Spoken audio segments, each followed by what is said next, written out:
Gather round, all of you who would listen. I have a tale to tell. A story of warriors and kings. A saga of dark magic. A legend of high adventure. Long ago, during the First Age, a series of dark spells were created. One of these spells had the power to breach our world and the one of darkness. An evil spell with no purpose but that of destruction. Before it could be invoked, stolen, and broken into 6 separate parts, 6 lines, 6 incantations. The spell, however, was dark and powerful, and not easily destroyed. So instead it was hidden away in a place where none would find it, scattered about the world in 6 separate locations, 6 different families entrusted with its safekeeping. But men are mortal, and time can be the enemy of fear. All too soon we forget how the bee will sting and the fire will burn. As time passed, the families forgot what these marks were for. Mankind dismissed the ancient warnings about these words of power. They were merely stories, tales from a long past time. But the denizens of the world of darkness knew nothing of time. With infinite patience they waited. Then, after a millennia, to their dark joy, the spells were rediscovered. For years, my master had trained at the side of Musu, a noble warrior. He had become a fine swordsman, and his training was now almost complete. But why train if he was to stay in the safety of his home forever? My master was restless. It was time to move on, time to take his first step into manhood.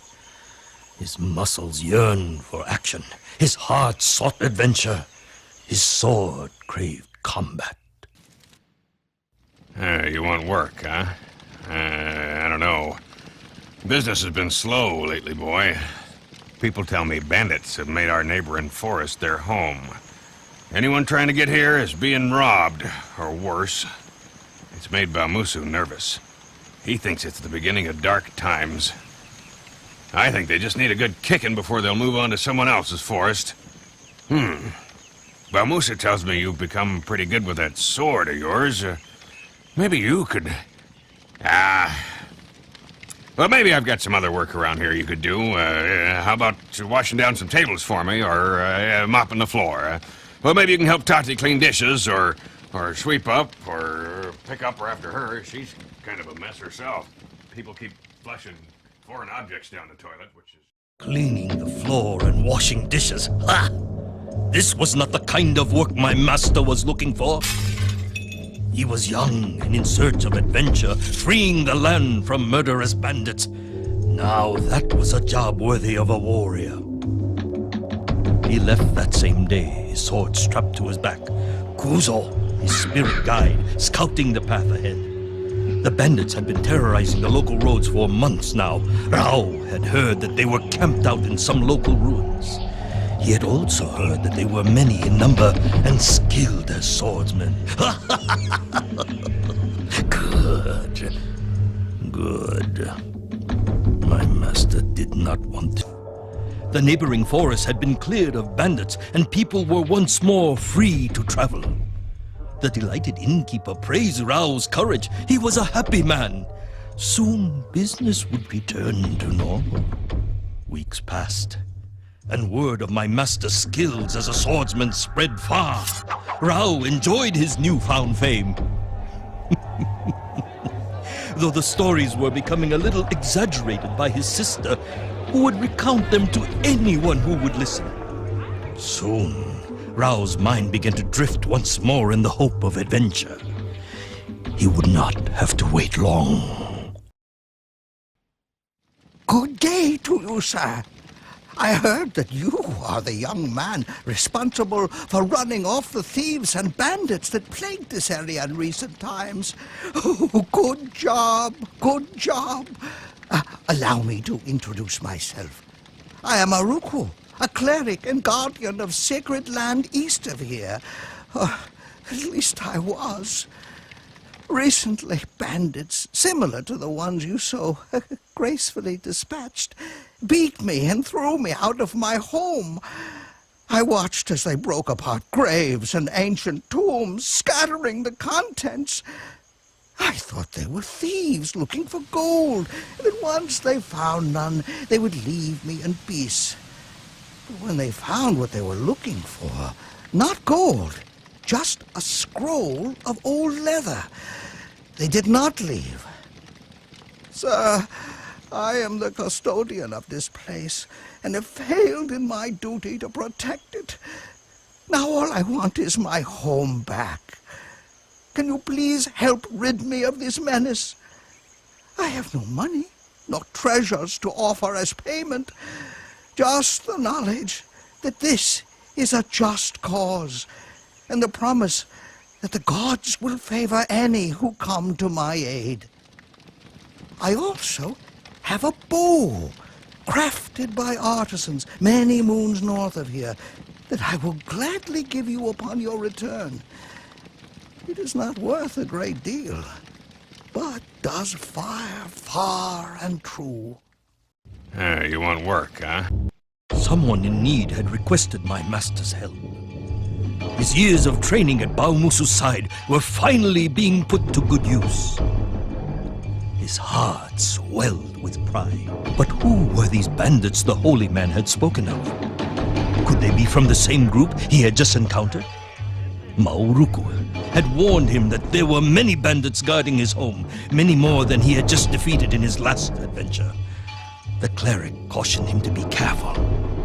He would have to use stealth and silently dispatch as many enemies as possible. He thanked the gods that he had his spirit guide to show him the dangers that lay ahead.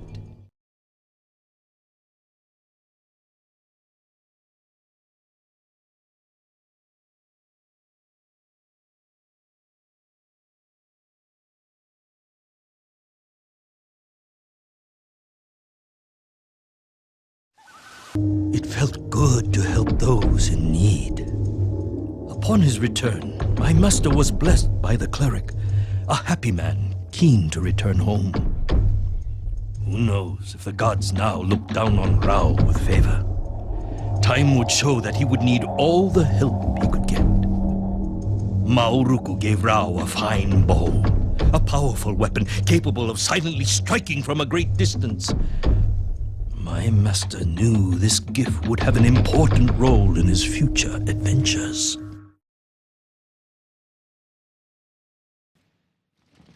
You, boy, you are the one they call Rao. Word of your skills in combat are spreading far, young man.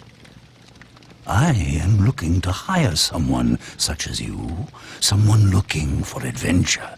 Someone who does not shy away from a challenge. There is a forest north of here you may have heard of called Hayadoko. It has a reputation for being a dangerous place to pass through. People enter it, but few people leave. At the center of this place lays an ancient tomb, hidden undisturbed for a millennia, guarded by the forces within those woods. I have no interest in treasure, as I am a wealthy man and can pay you handsomely for your trouble.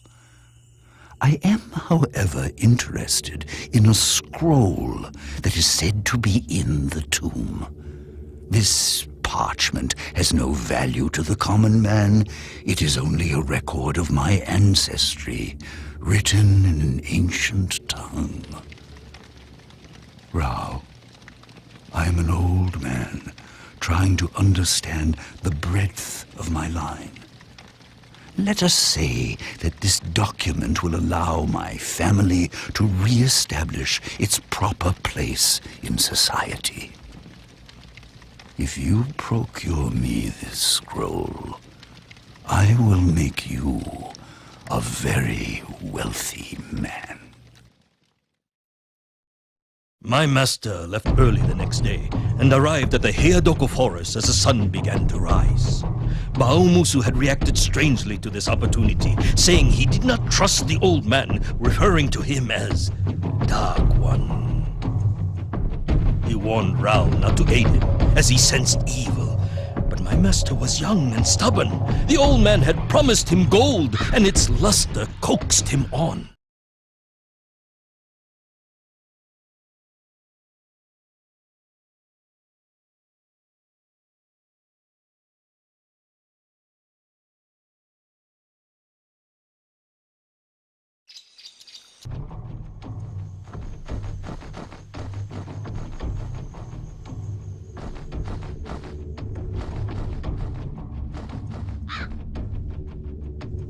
Fearing for their lives, the line of Usu fled Tongatu, leaving behind their lands and possessions.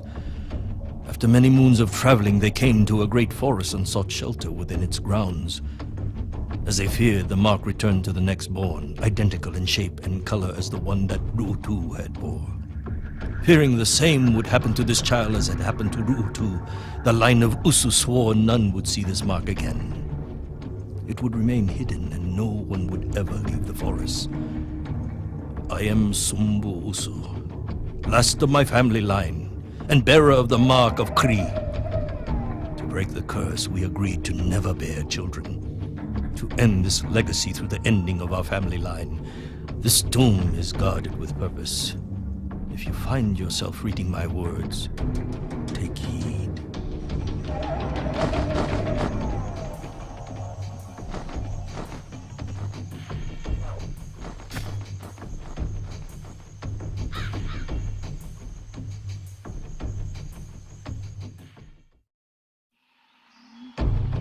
Later that day, as agreed, the old man met my master at the entrance to the forest. He now wore official-looking robes and was flanked by bodyguards. His personality also seemed to have changed. He now seemed less feeble, more demanding, less in need. Rao handed over the scroll and received his payment, the parting words from the old man chilling him to the bone. You are a rich man, barbarian. When your day comes, you too can now afford such a tomb. My master traveled home slowly. The gold wore heavy on his heart. The prospect of its riches failed to excite him. This latest enterprise had troubled him deeply. What was this mark that cursed its owner? Why was it hidden away in such an impenetrable manner? What exactly was on the parchment he had stolen for the old man? For many days, he wandered before returning home, deciding to keep this latest adventure from Baomusu lest he disapprove. Rao, you look troubled. Allow me to read your fortune. Bliss it. Give me your hand. You have just returned from a journey. You entered the Heiadoko forest and lived to tell. Few have done this. Young man, you have been tricked. The gold you were recently given is hexed. These coins bear the mark of the Kasai. Avoid this sign. It is evil. Where did you get such coins?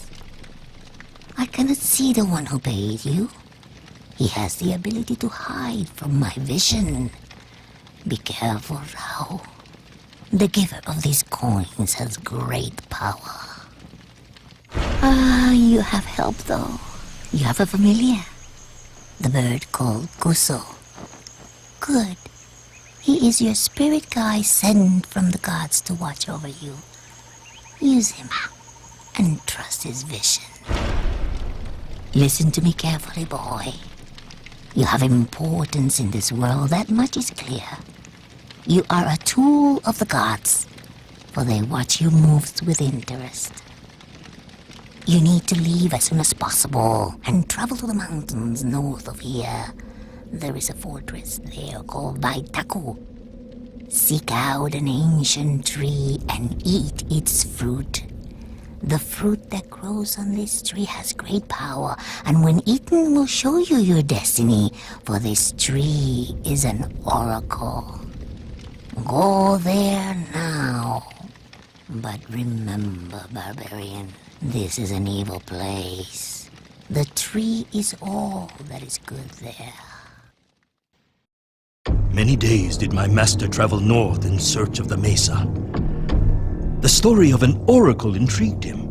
Why would someone not want him to know his destiny? He had importance in this world?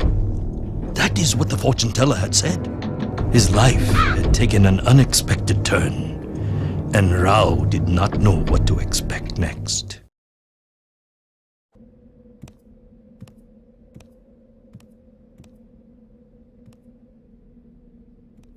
Seek out an ancient tree and eat its fruit. The fruit that grows on this tree has great power, and when eaten will show you your destiny, for this tree is an oracle.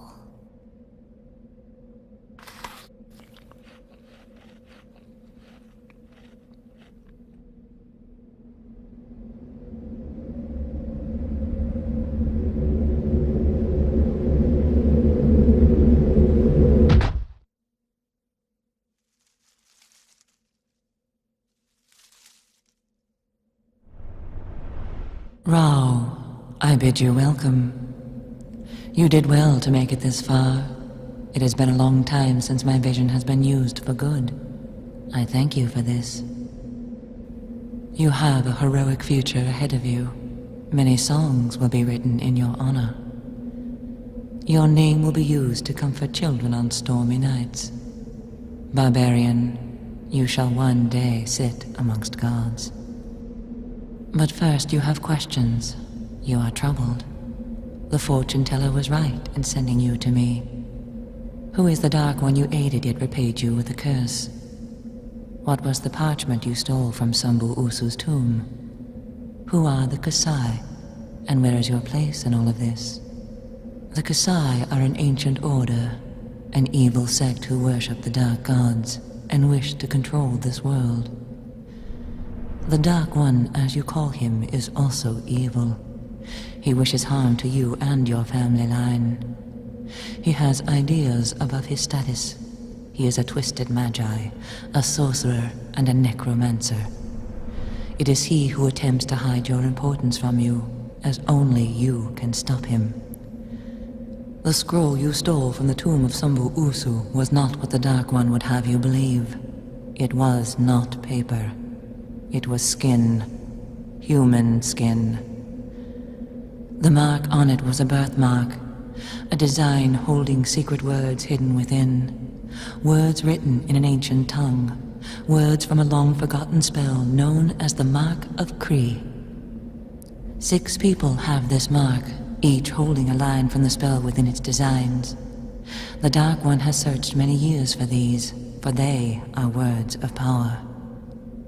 He has now found 4 of these symbols. He has 4 lines of the spell in his possession, one of which you unwittingly secured him. The 6th symbol is safely hidden and well protected, but alas, the 5th is now prisoner to the Dark One. The 5th mark belongs to a boy held in a temple where he awaits death, for soon he will be sacrificed.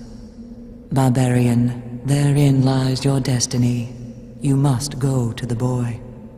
Do what you can to save him. He is where your future lies. Before you go, I have a gift to aid you in your struggle.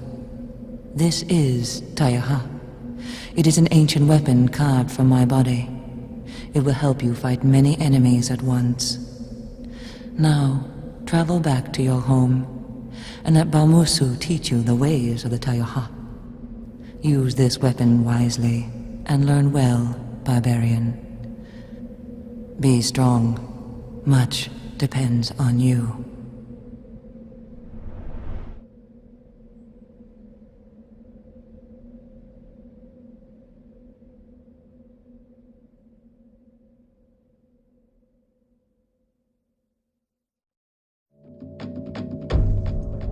My master's head swam with the information the Oracle had given him. The Dark One had tricked him into unwittingly aiding the Kasai in the pillaging of a tomb and the theft of a skin that bore the Mark of Kri. Now, all that stood between the Dark One and unearthly power were two skins, two final marks that held the last lines from Kri's dark spell. But what of the sixth? The Oracle had seemed deliberately vague about this final mark. Troubled, my master rushed back to the inn where he could learn how to use the Taiha before traveling east to Meifiti, where the Kasai held the boy. Let us speak outside where we can be alone, and bring your Taiha with you. Rao, my boy, it is time for us to speak. This story has been a long time coming. I hoped it could wait, but dark forces move on the horizon, so listen carefully, boy. I am a Rakus, or protector as we are known in these parts. My father, a great and noble warrior who was also a protector, trained me in the art of combat. We Rakus were formed to defend the bearers of the Mark of Kri. We were given the task of guarding these symbols so they could never be brought together, and the evil spell they contain invoked. Alas, over time, like the marked families, we too have been wiped out. Someone has been collecting the marks. Someone is intent on using Kri's dark spell. I am the last of my kind, and have trained you to carry on the ways of the Rakus. One day, you too shall be known as a protector. Lines creased my master's brow. The excitement of high adventure replaced with fear and concern for the people he loved. If dark times were coming, he should be at Baumusu's side protecting his home, but the Oracle was exact in its instruction to him. He was told to go find the boy bearing the Mark of Kri. A boy in need of a protector. This is where his destiny lies.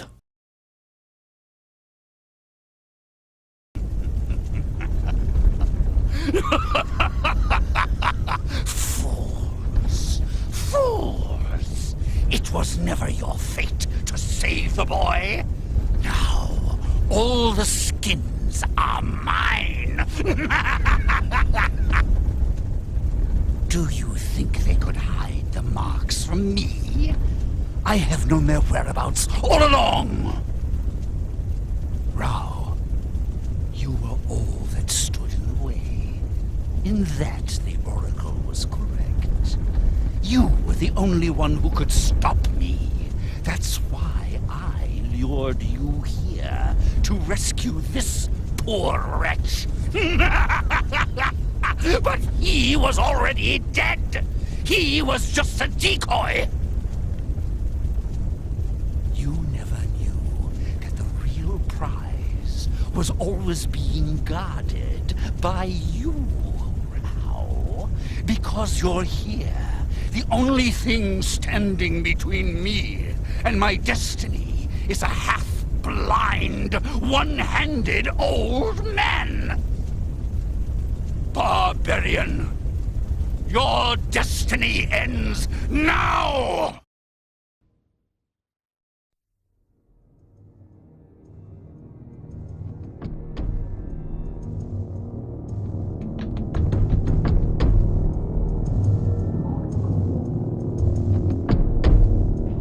The boy was dead.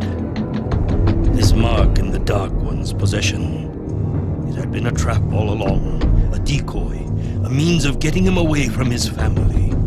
Now, Baumusu, last of the Rakus, would have to stand alone against the Kasai. Swiftly did my master travel. But as he approached the inn, a terrible sight greeted him. His home, for as long as he could remember, lay in ruins. The scent of death filled the air. old friend, the innkeeper, lay where he had fallen, slain by many blows, his hand still clutching a sword. Then he saw Baumusu, propped up against a tree, surrounded by bodies bearing the sign of the Kasai. He sat still, axe in hand, pierced by many arrows. As my master approached, still alive, Baumusu opened his eye. Come close. She lives. Your sister lives. She bears the Mark of Kri. She is the last of the 6. They took her south of here to a necropolis. You must seek out the desert. Look for an ancient city of death. Go help your sister. Here, boy, take my axe. It has served me well. Much blood did it drink here today. It was good to taste combat once more. Now, leave an old warrior to lay as he ended. Everything depends upon you now, Rao.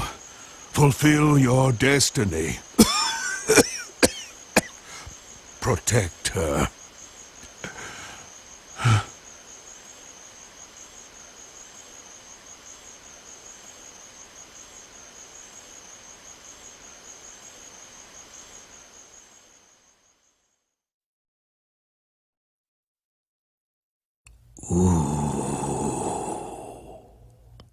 Dark times.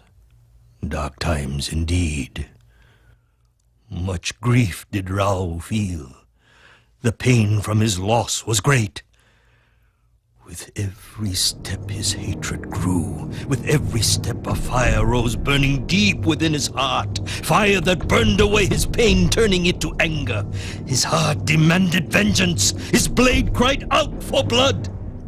The Dark One's trail was easy to follow. Deep within a desert, shrouded in night, the necromancer's home lay sprawled like the bones of some ancient beast. Outside its gates, bodies hung as a warning to any who would dare go further. My master scoffed at these warnings. His rage knew no bounds. Many men would die here today. Rao, indeed you are a mighty warrior. Baumusu trained you well. I have been watching you. You and I have many things in common. We both lust after greatness. We both relish the taste of battle. And yet we are both mere pawns in this eternal struggle. Put down your weapon, Rao. Let us together rule this world. Become my general. With you at my side, nothing can stop us. The world will tremble at our might. We will become rulers of...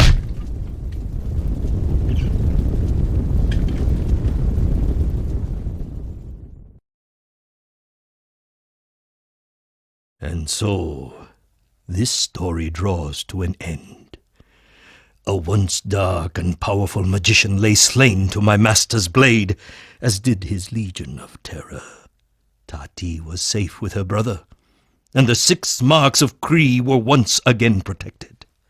In time, my master became known throughout the lands as a great and noble warrior. His adventures were many, and his battles grand. As the oracle had prophesied, Rao did in time become a legend. Indeed, his name was spoken to calm children on stormy nights, and I hear one day he did sit with the gods. But all of this is a different story for another time. Now I, Kuzo, his servant and chronicler, must move on. Maybe one day I will tell you another tale. Until then, farewell.